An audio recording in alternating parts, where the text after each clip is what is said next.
জাফলং বাংলাদেশের সিলেটের গোয়াইনঘাট উপজেলার অন্তর্গত একটি পর্যটন স্থল। জাফলং সিলেট শহর থেকে ৬২ কিলোমিটার উত্তর পূর্ব দিকে ভারতের মেঘালয় সীমান্ত ঘেঁষে খাসিয়া জৈন্তা পাহাড়ের পাদদেশে অবস্থিত এবং এখানে পাহাড় আর নদীর অপূর্ব সম্মেলন রয়েছে।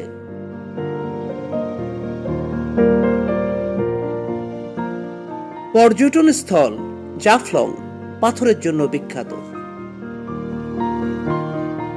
শ্রমজীবী মানুষেরা পাথরের কাজ করে জীবিকা নির্বাহ করে আসছে এইখানে বহু বছর থেকে।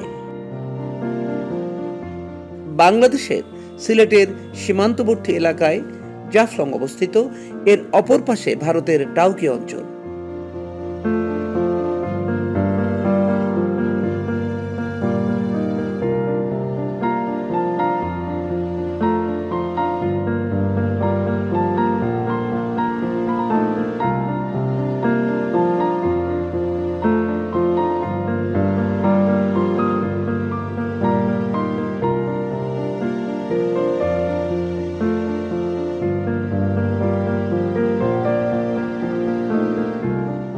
ডাউকি অঞ্চলের পাহাড় থেকে ডাউকি নদী এই জাফলং দিয়ে বাংলাদেশে প্রবেশ করেছে।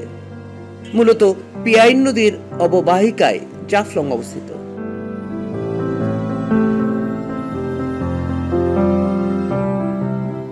সিলেট জেলার জাফলং, তামাবিল, লালাখাল অঞ্চলে রয়েছে পাহাড়ি উত্তলভঙ্গ। এই উত্তলভঙ্গে পাললিক শিলা প্রস্ফুটিত হয়ে আছে, তাই এখানে বেশ কয়েকবার ভূতাত্ত্বিক জরিপ পরিচালনা করা হয়েছে বাংলাদেশের পক্ষ থেকে। বাংলাদেশে 4 ধরনের কঠিন শিলা পাওয়া যায়। তার মধ্যে ভোলাগঞ্জ জাফলংয়ে পাওয়া যায় কঠিন শিলার নুড়ি।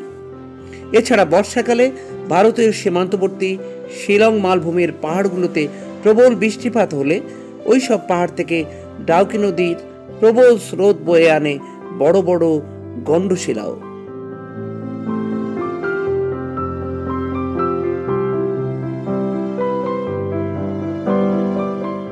এ কারণে সিলেট এলাকার জাফলং এর নদীতে প্রচুর পরিমাণে পাথর পাওয়া যায়।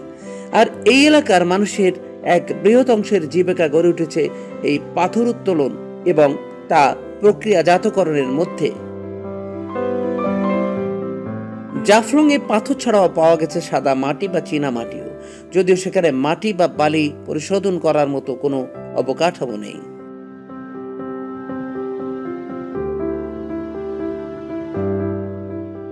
এই এলাকায় যেমন সাধারণ বাঙালিরা বসবাস করে, তেমনি বাস করে উপজাতিরাও।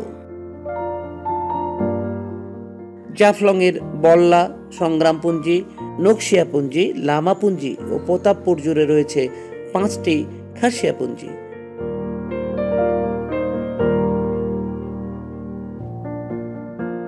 আদমশুমারি অনুযায়ী জাফলং এ 1953 জন খাসিয়া উপজাতি বাস করে।